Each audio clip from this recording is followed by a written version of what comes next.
Hey friends, it's Melissa with melissaesplin.com and calligraphy.org.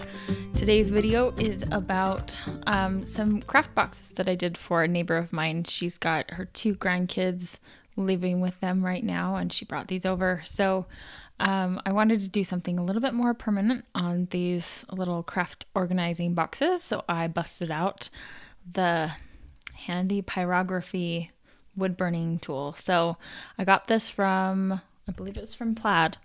I will always, as always, link to the products in the description below. So be sure to check that out if you're curious about it. I used one of the bigger tips because I'm going bigger with my writing. So overall, I got these 2.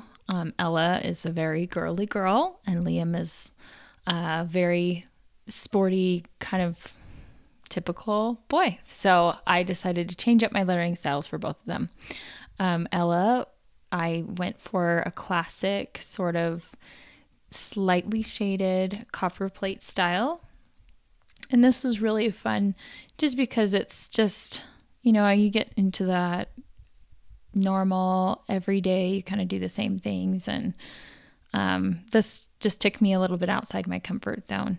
Videoing this was a little bit tricky because I wanted to move the box around. So I ended up moving myself around towards the end around the box. But yeah, it just was a really fun project to work on. It's one of those things where you can't mess up. If you mess up, you're kind of screwed. But because it's for a young girl, the stakes aren't as high. It doesn't have to be absolutely spot on perfect. So I think I would have spent a lot more time on it had it needed to be absolutely perfect. It's just one of those things where, done versus perfect, which is better. And in this case, done was better than perfect. So we just kind of went along. I wasn't so jazzed about how uneven the wood burning tip came out, but this is, I've done a little bit of research into pyrography tools in general, and these at-home ones, there are a bunch of different brands that make basically the same thing. They're okay, but they're not great. Because it has a screw-on tip, so the heat's not going to be transferring as evenly. So you're going to get sort of these little dots, where it heats up a little bit more and where it cools down. And I found that as I got some of the charred wood bits on the tip of my burning nib, that it cooled down that part of the nib. So towards the end of the video, you'll see me put the tip off to the side, and that's where I'm trying to kind of clean it off while it's hot. So that was one of the limitations to this particular tool, because it's just, it's a low end, it's a very inexpensive material, or is very inexpensive tool, but it's perfect for one of those, just every once in a while you need to wood burn something. So I certainly had fun adding those little decorative bits with the dots and things. So it's just, I'm just playing around here, adding those little hearts. And the video stopped recording while I was doing those flourishes, but I figure I'd just zoom right ahead. You don't care. And so I'm just rambling here. I'm sorry. Sure, you just want to watch and you don't want to listen. So feel free to put this on mute if you're annoyed with my voice. So yeah, it's one of those things where I have a hard time just finishing a piece and calling it, but we called it. This one I took, so Liam, he's just a very typical boy. I ended up doing an open shaded, almost like a foundational style. So, very rounded forms, flat top, little serifs, and then decorations within that open shade. So kept it simple.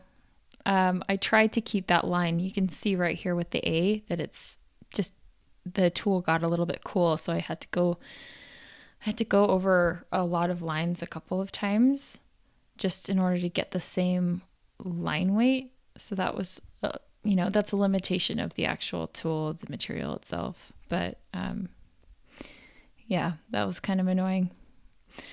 I also used chalk, a white chalk pencil from General Pencil, in order to create my outlines. And that was nice because I could easily erase them as I went or afterwards.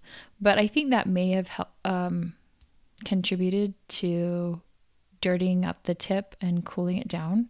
So I don't know that I would use the chalk pencil again. I don't know.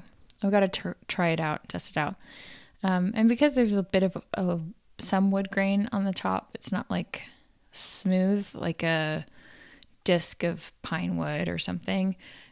You do kind of get this skipping and stuff that happens with going over the different pieces of grain. But overall, I kept it just kind of playful, which allowed for that variation in my line and didn't make it look so glaringly obvious that not all of my lines were perfectly consistent with each other.